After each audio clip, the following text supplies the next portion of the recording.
We have this thing. It is called the 2025 budget.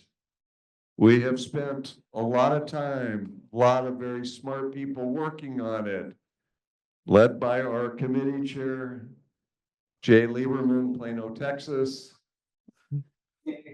Michael Feinstein, yeah, AKA Tom Mandel. Michael Feinstein, our chief financial and administrative officer, and other duties as assigned. So for the next few minutes, they're going to walk you through, keep going from the conversation that we had with, I don't know, 30 or 40 of us last week, and walk you through on the whole 2025 budget, and then hopefully we will get to a vote. So ladies and gentlemen, without further ado. Hi, everybody. And yeah, I want to start out, and it's not that I'm competitive or anything like that, but when we had the meeting to vote on the new CEO, I noticed that the count of participants on that Zoom was 60.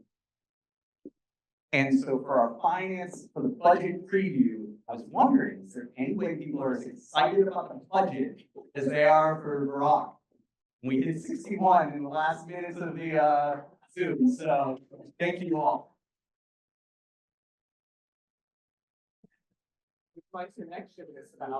Now, yeah, I did pay Andrew to log in 6 times, but you know, under 6 different phones. Now, am I able to control this or? Okay, so similar to the other day, I can't be up here and not thank our committee. You know, it wasn't that long ago that David asked me to chair this committee. My therapist is thankful, but we started having meetings with the committee in a much more rapid fire schedule than it used to be. We also onboarded a number of new members. And so I just want to thank the committee because we worked through the holidays. We had meetings during Hanukkah. We had meetings the day before New Year's. And, you know, within this slide, other than the people on the left, I have to thank Michael and Miriam and probably Jen and a whole bunch of other people, because if the committee spent the amount of hours we spent on meetings and Zoom calls trying to work this out, I don't even know how y'all put in the work you did, also trying to get the stakeholder thing finished up. So, you know, I really want to thank you. For the board, I want to thank all of you. Like I said, no offense, Brock, but 61 of you attended Wednesday's Zoom. I thought it was great.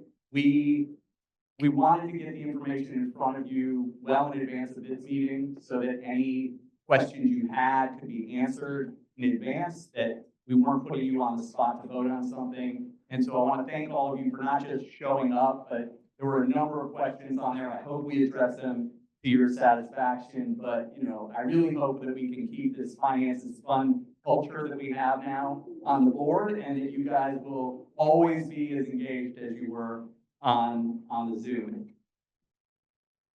So I don't know if every single person is here, but I want to remind something I said the other day, and Michael has it in one of his slides. Like, it is hard to imagine that we met, you know, less than a year ago, and we were going through the realization that we were going to be going through a transition in leadership. We were figuring out what all that meant, and it was also at a time where Michael had to go, I think, it was his first presentation to the board to walk us through actuals for 2023, where we ended up at a deficit of $1.9 million. So to be here 8-9 months later and be proposing and hopefully voting on a balanced budget is not a small feat. And it was done gradually. I mean, we beat our budget, which was still a deficit this past year. That was done with a lot of work. I mean, I'm looking around the room.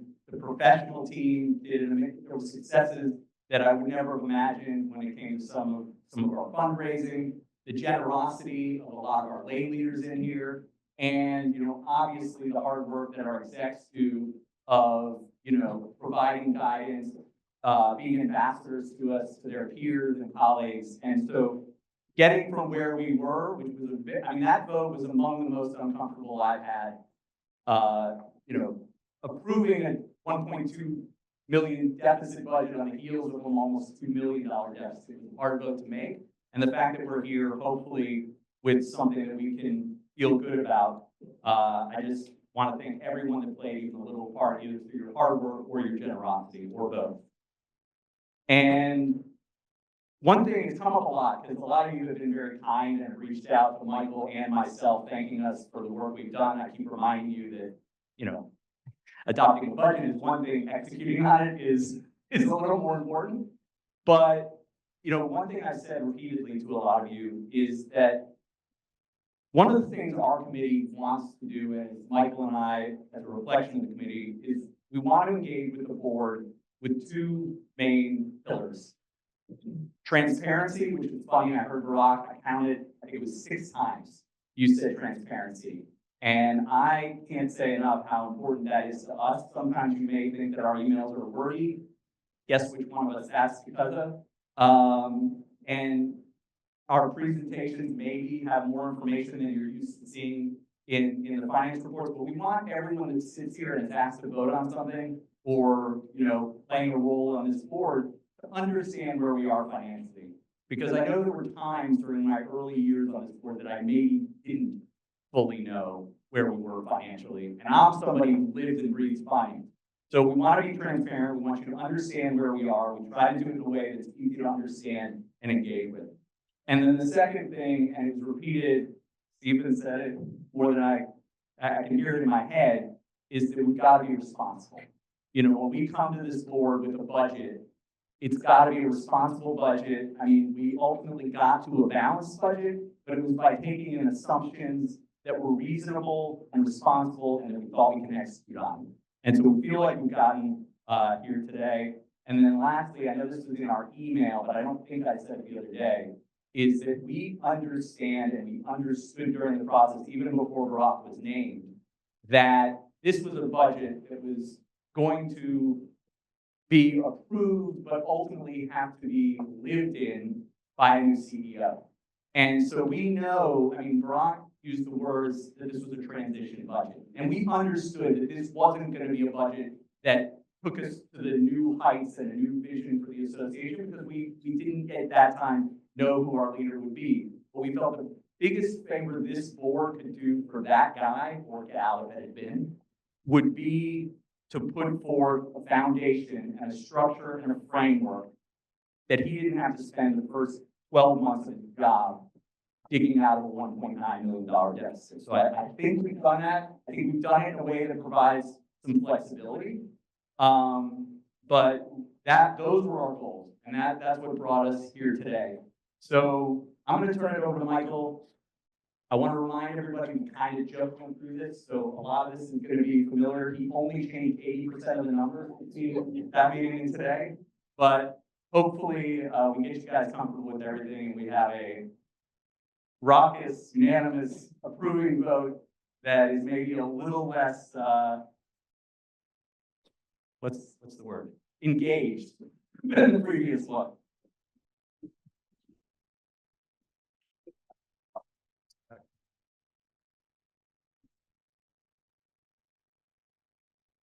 So, how many were on the call last week? Okay, excellent.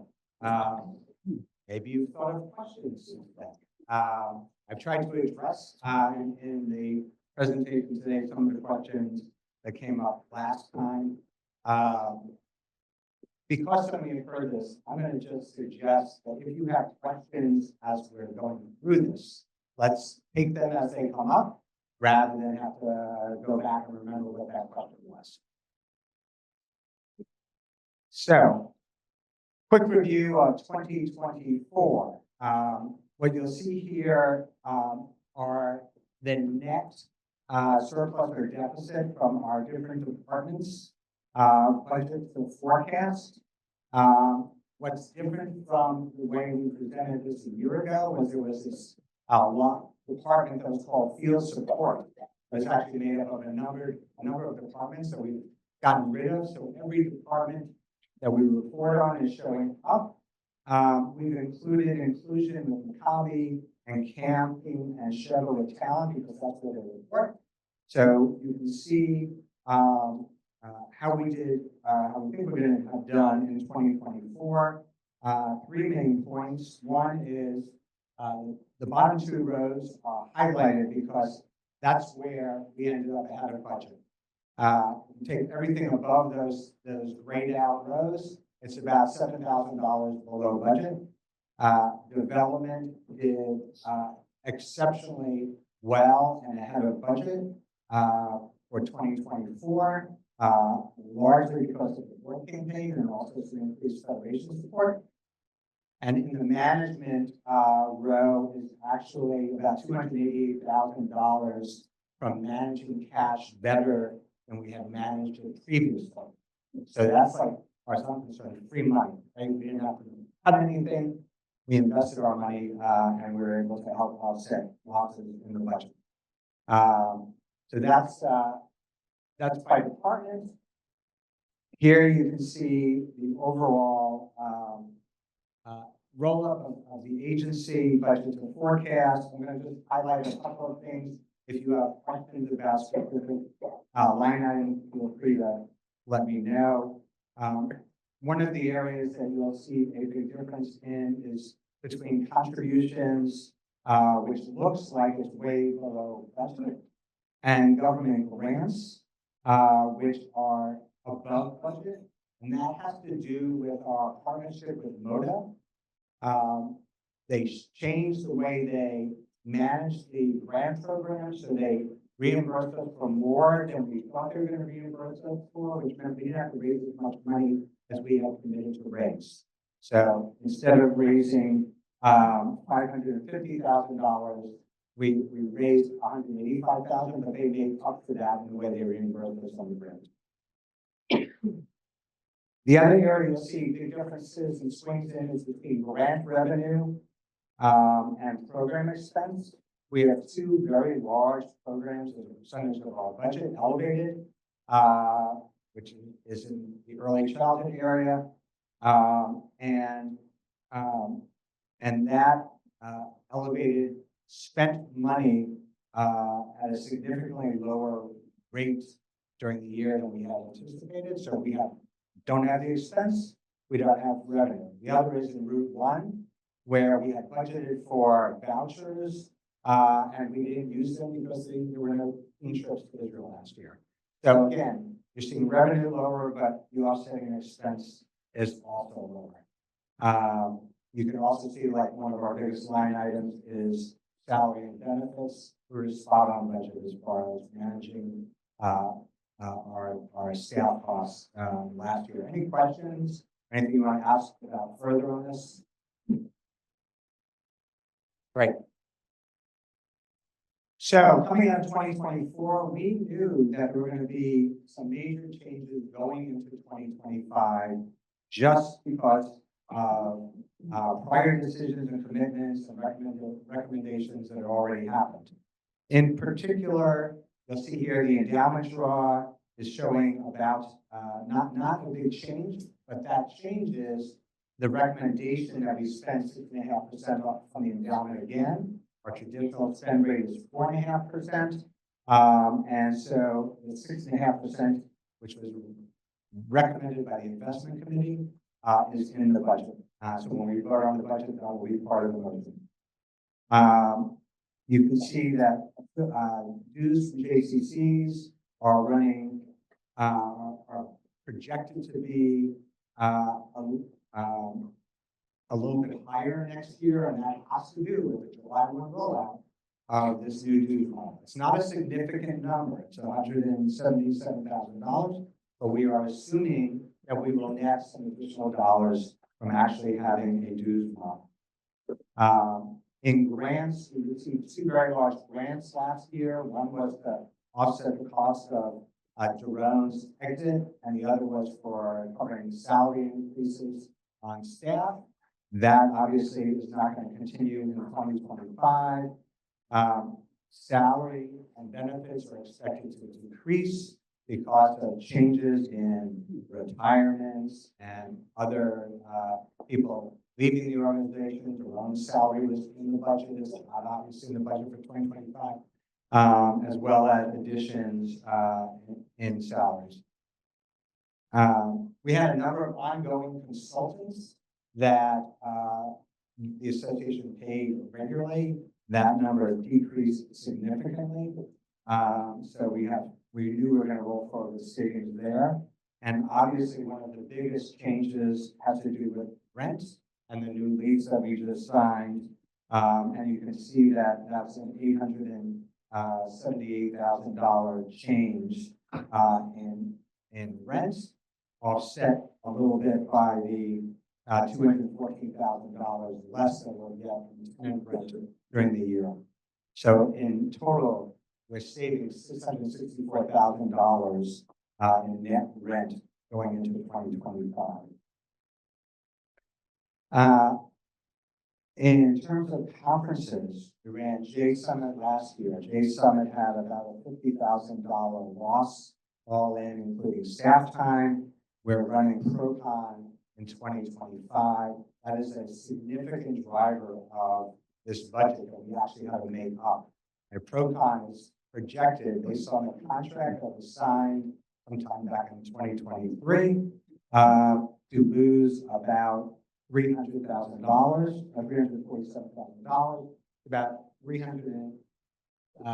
it's about $222,000 if we don't count staff costs. So it's actually less expensive to run it than it would be to walk away from the contract. But that is still a huge hit, and we have to figure out how to do better during the year. But that assumption is in the budget. And then we have some increases in technology costs related to new accounting systems and new IT hardware. Yeah. Hold on, I think there's a microphone coming your way.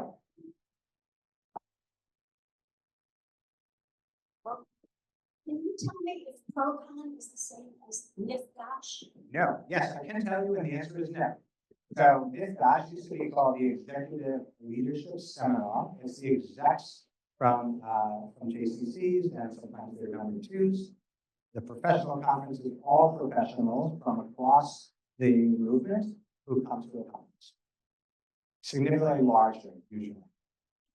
Thank you. Yep. Okay, new slides, see who's awake. We're actually here at the last, what's that? Okay, look at that, I knew. So I wanted to share how we actually calculate the endowment. We have a spend rate that gets applied to the average principal balance over the prior 12 quarters, rolled every year. So you can see that the average principal balance was $20,750,000. You can see that there's a calculated spend on that at 6.5% or 4.5%, and then you can see that there's an available draw. The difference between the two is you have a few funds that are not really endowment funds, but they're invested with the endowment, and they don't support regular programming, so that number is a little bit less. And you can see that we withdraw $405,000 more into operating revenue at the higher rate. The Finance Committee, Jay Lieberman, Penn, Texas, came to the Investment Committee, made a recommendation, asked that the Investment Committee support maintaining the higher rate, given that we're in a transition year. The Investment Committee discussed it, our financial advisors were supportive of it. And the Investment Committee unanimously voted to recommend that in the budget we include a 6.5% spending. Yes. Oh, hold on.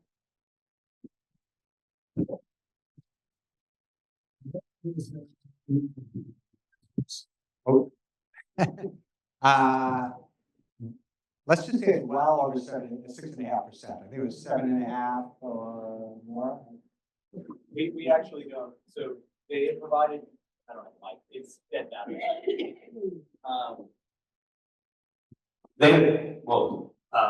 They had provided a report, but it was, before December, and so any number we told you wouldn't, it dropped, but I feel safe in knowing that it was well above the 6.5%. Again, it was north of 10%, but December was not as good a month in the market, so I don't want to quote a number here. I also wanted I to. think Phyllis might have an answer for you. Oh, I think the answer though is that that's not, But it's not cash flow, it's growth. right. Okay. And I think that I don't have any better numbers. I just wanted to be clear that the comparison of cash flow is not the right question, because I think you meant growth.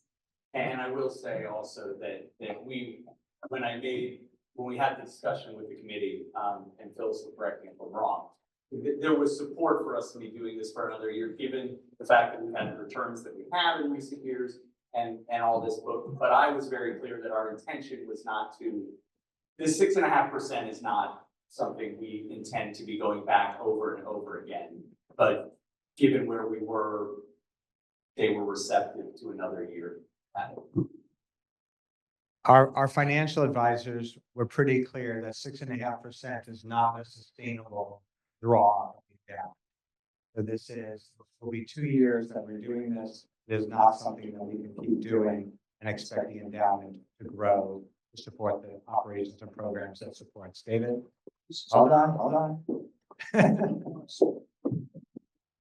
Is this a loan? No, So it's just picking up more money? Yeah. We don't Correct. have any payback responsibility? correct. Great. Okay, another new slide. I believe Fran asked for what were our commitments going forward that we're making in this budget? So we have two kinds of commitments that we make. We have commitments around programs that we have grants for. And so you can see we have grants and sponsorships across a number of programs. You can see how they spread out through the next 3 years. So these are programs that we've agreed that we are going to continue running, right? We also have expense commitments that we've made. And so those are, we have a lease that we just signed that is a 20-year lease with a 10-year buyout. We have our license fee for our accounting software. We have a hardware lease. So these are the commitments we've made that we have to include in budgets as long as those programs go. When you see program grants phase out, it's that program may be done at that point. Or we need to raise money if we want to continue to do it. So this gives you an idea of what we've already made commitments on. And then the contingency has to do with our hotel contract for the professional conference, right? So we have committed to more rooms than we believe we can fill. We are trying to fill them by partnering with other organizations, by releasing them to the hotel to resell. This $78,000 is not in the budget. It is something that we might have to pay, but we're doing our best to get to the point where that will not be. So if any of your children or grandchildren want to get married or mitzvah in Minneapolis, Minnesota, October we're 20th. booking a room in October.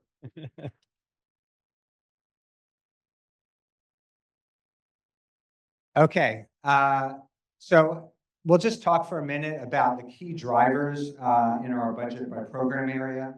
In terms of JPP Maccabi games, which in the budget includes inclusion, we have the launch of the campus games, which is a totally different financial model than when we have traditional sets of games, and there's significantly more fundraising to support that. And in addition, in JCP Maccabi, when we get to the numbers, we would show even better results, but inclusion doesn't have the funding to support that activity in the same way. In experience, we are looking at evaluating benchmarking during the beginning of the year through the first half of the year, and then rolling out the next round of benchmarking very late in the year, with most of that expense happening in 2026.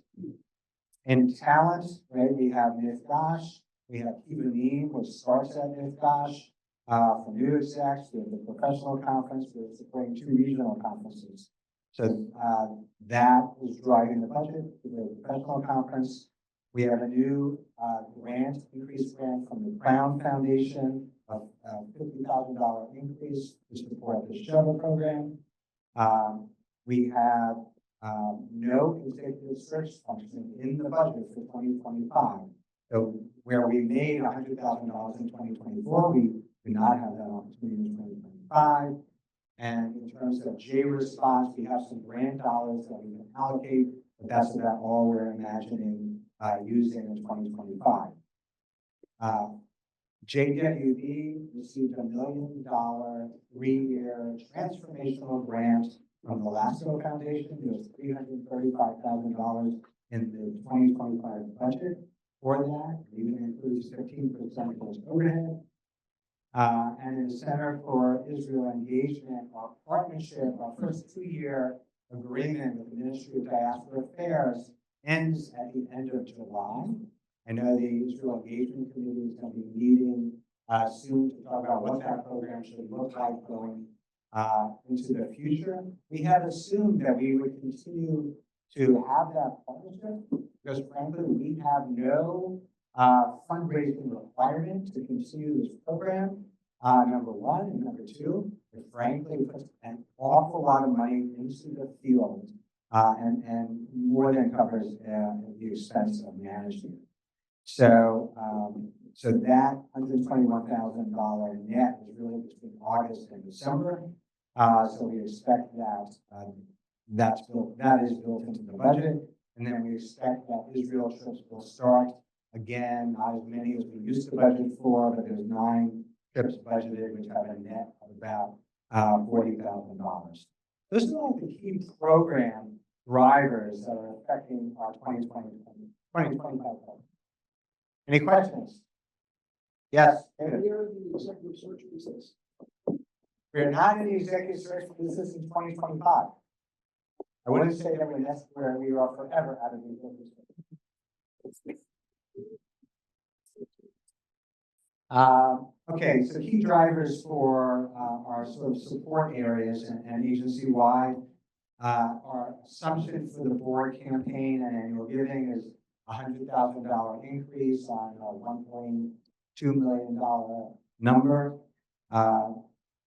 We have assumed that we would generate $153,000 in sponsorships for the professional conference, of which we've already achieved $53,000. And we also anticipate in development and additional investment in staff that's built into the budget in order to increase our capacity. On the management side, we're transitioning to a new CEO that has budget implications. We talked about rolling out the new accounting software and the IT hardware lease already. And agency-wide, we've talked about the 6.5% endowment draw, implementing a new dues model starting July 1. There's a 3% increase for staff salaries built into the budget. The new lease is built into the budget. And with all of that, with all of the changes, we still need to reduce our staff salaries by almost $300,000 in order to get to a balanced budget. Questions? Okay. Yeah. Yeah. So down at the bottom, we have staff reduction. Up at the top, we have additional investment in staff. Yeah. Can you speak a little bit about the somewhat apparent discrepancy in that? Absolutely. So there are places in the budget where we expect to increase staff because we have funding to increase staff. And there are places in the budget where we have shifted positions that we've had in the past because we want to change the type of position that we need. So there's a net increase in salary, sort of upgraded a position from something that we had previously. Okay. And at the end of the day, as you can tell, even with a little bit of increase in dues, our budget is largely driven on grants and fundraising. And if we don't give a net the staff she needs to make that happen, we're not going to achieve it. So that's what we're doing. So that's right? And there are other places where we have staff that we don't have funding for, and we are simply going to have to make some difficult decisions. Yes. Yeah. And the assumption there is we roll those out by February 1st. Okay? So this looks like the chart I started with, is just showing you the net surplus or deficit by department. That we're comparing the forecast for 2024 to the budget for 2025. So here, JCT Maccabi is seeing a significant increase, as I mentioned, would be about $55,000 higher. If we were only talking about JCT Maccabi and not including inclusion numbers, that is because of funding for the campus games.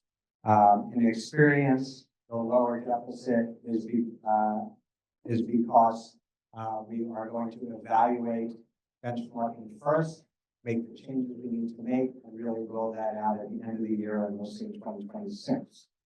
In talent, we've talked about the fact that professional conference is a big driver in that negative swing. JWB, that change is because of the LASCO grant and a couple of other grants that we received. Elevated, our net is fixed by our agreement with our funders, so that doesn't change. There's some minor cost increases in Mandel Center for Jewish Education. In the Israel Center, it reflects the MODA contract for the mid-February program. And we also have a grant, a new grant in 2025 for supporting the program around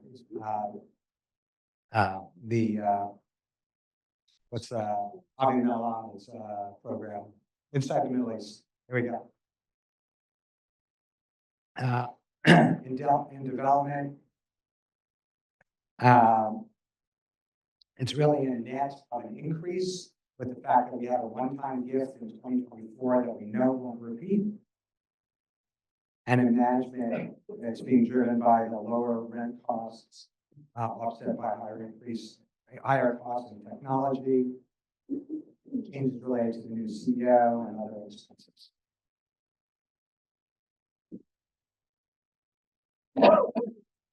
This is what the roll-up looks like. A column to the far right, 2025, is the roll-up for the organization. You can see from 23 to 24, that improvement that Jay referred to from a $1.9 million deficit to an $833,000 deficit to a balanced budget. We have made some progress. What is getting us to a balanced budget? Three things. One-time savings in rent, right? We have incentives that will affect this year that will not carry forward past this year. You saw that in the commitments where rent goes up after 2025 based on our lease. $400,000 in increased endowment spending from 6.5% instead of 4.5%. That's over $1 million. And then additional grants from Maccabi and JWB and the ongoing work. There's two huge one-time events that are getting us to balance the budget this year. This shows the operating budget by department. Really, there are two highlights that I wanted to talk about. One is, you'll see that dues are all listed under the column that says management. We know that dues are not supporting management. They support our programs to the field. We don't allocate. We also don't allocate overhead to the different departments. We could do both. I'm not sure that that would make any difference except to how it looks.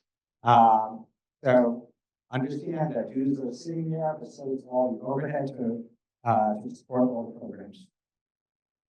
Number two, it looks like, if we look at the development department, that there's about $700,000 in expenses, only supporting $1.7 million in fundraising.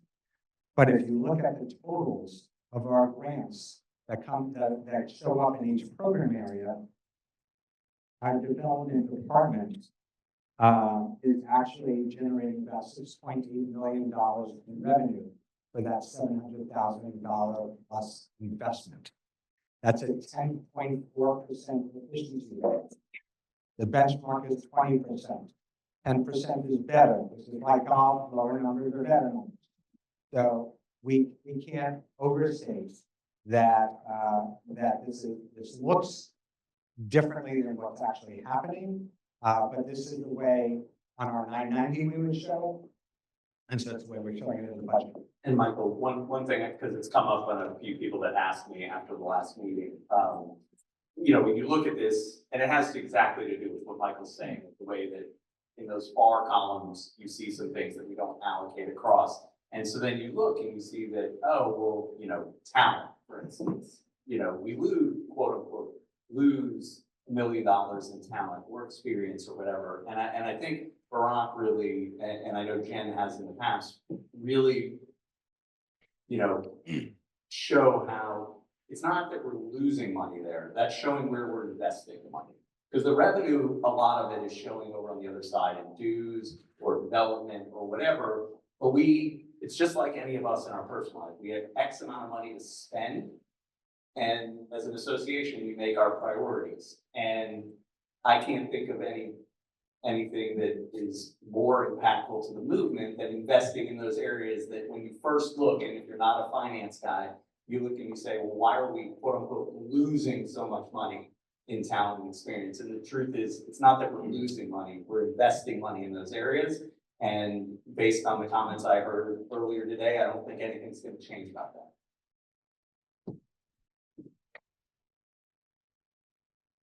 So when we raise money for programs, there are two effects, right? There's the financial effect and there's the impact effect.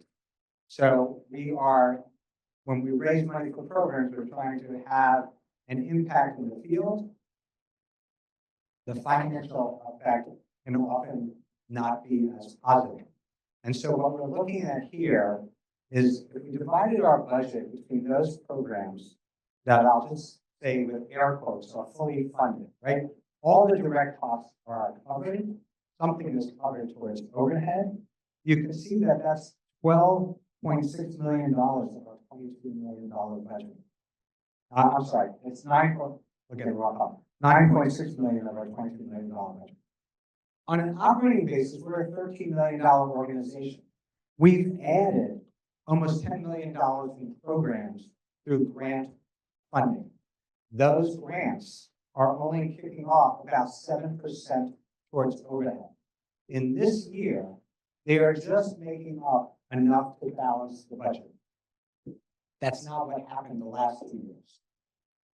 If we were getting on all of our grants 15% towards overhead, we all wouldn't be sweating as much about this as we do. And so 15% on overhead would be another $800,000+ net. You can imagine how we could invest in the activities to support the new dues model and support all the great things that Barack wants to do. If we had $800,000 in net operating revenue that we don't have. And so it's really important for us to understand that when we apply for a grant, we can't just hope that it covers overhead. We have to be willing to walk away if it doesn't cover overhead, because all of the expenses to support that program are sitting in the operating unrestricted budget, right? That is the finance committee's time, finance department's time, the marketing department's time, the experience department's time, all the communications with the field. We have to be staffed to support those programs. And if those programs aren't covering that, that explains why we are not able to generate the net revenue that we should be generating. So, I want to talk a little bit about the balance sheet for a minute. We didn't include this last week, so this is new for everybody. A couple of points, a couple of rows are highlighted. So one of the questions I'm asked all the time is, how did we fund our deficit this year? Well, if you look at our unrestricted cash, you can see it is down by $870,000 on our $832,000 loss. Right, so we had some unrestricted cash at the beginning of the year, and that we've lost that amount of cash to cover those expenses. We did benefit from some pledges that were from prior years that were paid in this year that has helped our cash flow a little bit. You can see the difference between unrestricted cash and restricted cash, right? That $7.3 million is grant money that we have received for the program commitments we have going out. The one good thing about that is we're making interest on that money that we're sitting on, but all that money gets spent, it doesn't help our overall operation. Also want to point out on notes payable, you can see we've gone from $1.2 million down to $513,000. Another place where cash was used. We paid off the third year of our JPER loan. It was $3 million. We were paid back over 3 years. That debt is gone. The only debt that we have left is the EIDL loan, which was a little over $500,000. It's a 30-year loan at 2.75% with payments of $26,500. I'd love to double that loan at that interest rate, at that payback, in order to free up our cash a little bit and have some working capital. Doesn't seem to be in the cards right now. And then lastly, when you see the auditors talk about our net assets, and their concern is our net assets without the restrictions, which is this huge negative $8 million, while our total net assets are significantly positive. And that's because of having restricted programs versus unrestricted revenue. And so that's what's driving that money. The more we can generate unrestricted revenue, whether it's fundraising or overhead from grants, that number will start to even out and the negative number will start to go away. So those are kind of the highlights in the balance sheet.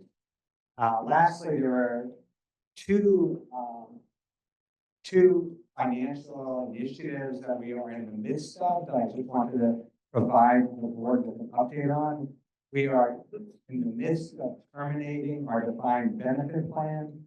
The plan was officially terminated as of October 31st. The board voted on this last year. We've submitted our determination letter to the IRS. We are waiting for their response. We expect that sometime the end of 2025, early 2026. The Wax family was generous to provide the funding to close out that plan. We've had a number of items of good, I don't want to say good fortune. We have a number of financial changes that are working to our benefit. One of those is mortality tables changed, which lowered the amount that we would owe on our plan when we pay it out. Another is that interest rates had gone up, which was generating a little bit more income. The third is, and that's what I want to say, changes, not good fortune. 2 participants who have very large balances passed away. And so we will not have to pay that money out. As a result, I would expect when all is said and done, we're going to have about $800,000 to $1 million left over from terminating the plan. So that's something to look forward to down the road. Secondly, we're talking about the sale of the Israel building. Again, we own a 999-year lease. Maybe it's 950 years now on the building. We don't actually own the building or the land. The appraisal actually arrived this morning. We've been assuming it's worth about $4 million. It looks like it actually may be worth about $8 million.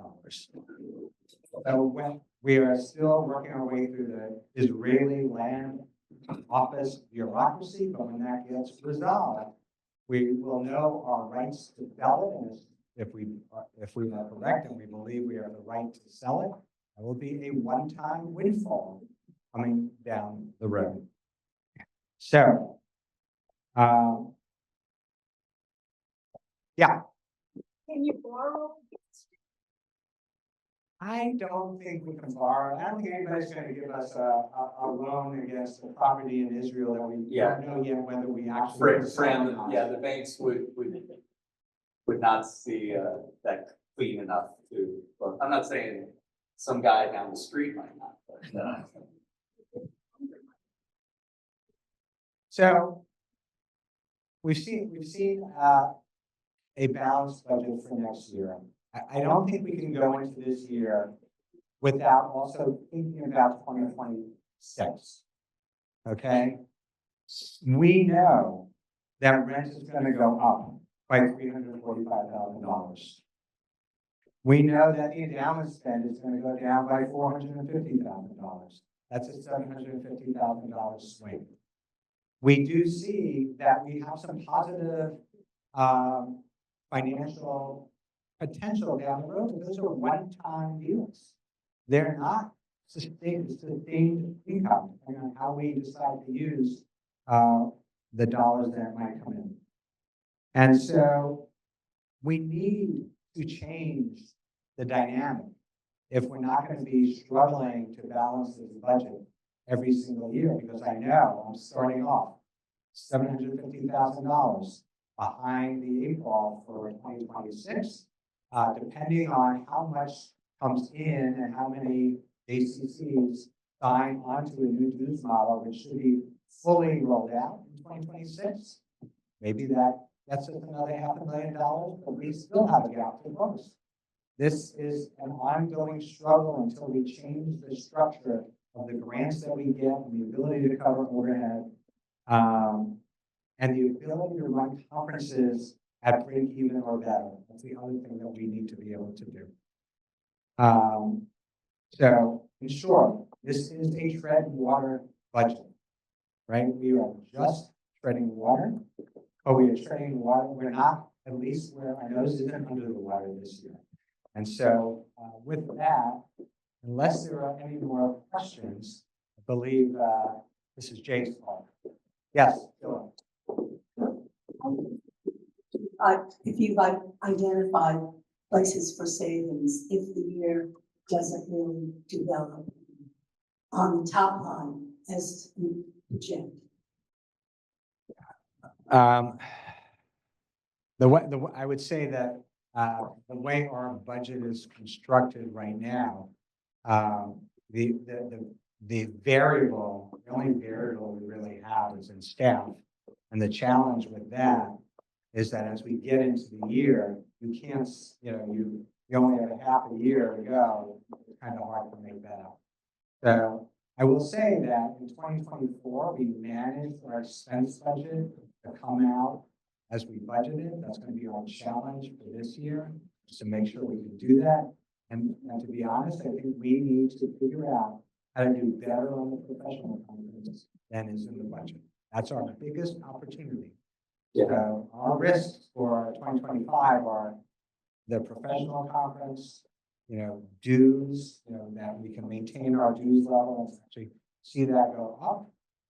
Fundraising is always, hope that works out correctly. Those are like three big areas that we need to be tracking week in and week out. And I just want to chime in that this was asked on the Zoom call, like how realistic were our assumptions and things like that on the revenue side. I don't think that we were being unreasonable on the revenue side. If anything, I actually, again, this is so weird that I'm coming across repeatedly as optimistic, but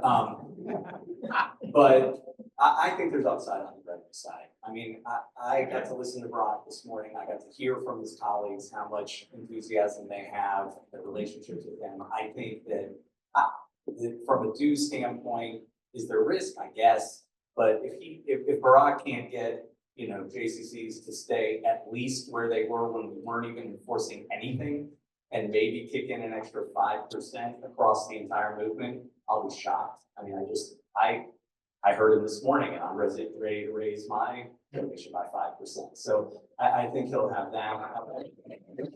You heard it here first.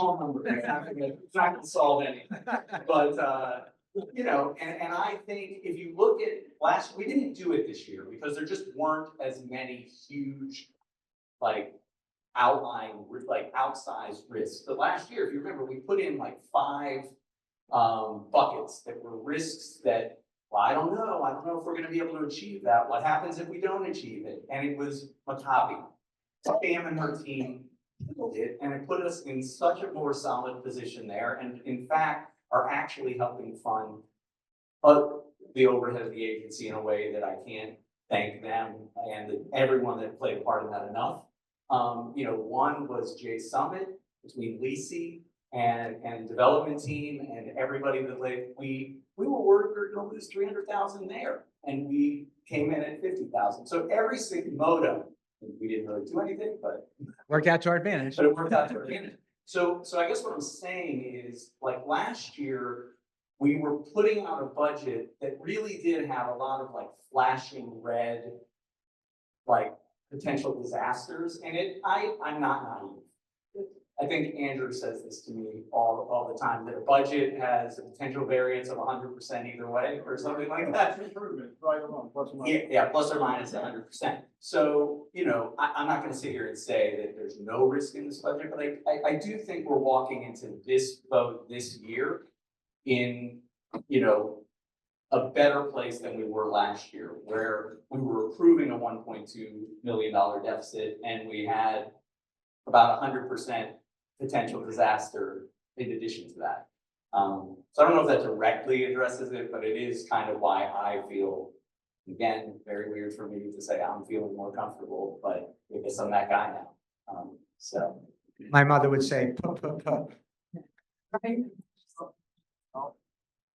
Yes. Other questions?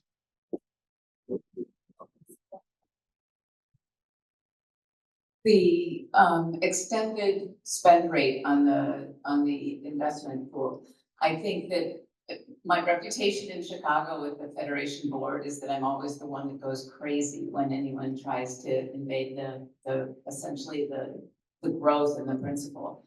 And often I always encourage a payback of it, because I think it's an important statement for the board to make to donors and to legacy donors, that we don't just do this randomly. We didn't do that with this one because we really didn't have we didn't have I mean, at this point, it wasn't necessary, but I think it would be something for us all to remember when we eventually sell the building, which it looks like we're going to do, that potentially paying back the money from this year and last year would I think put us in a good stead, even though we did not want to put it in the documents.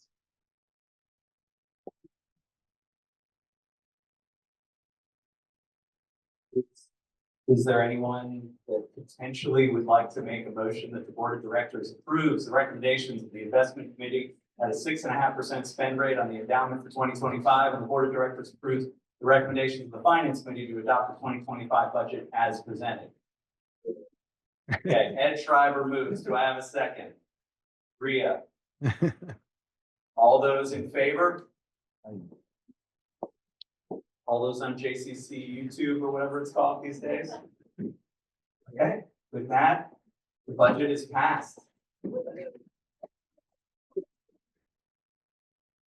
Well, thank you, Michael and Jay, for delivering a balanced budget, getting approval.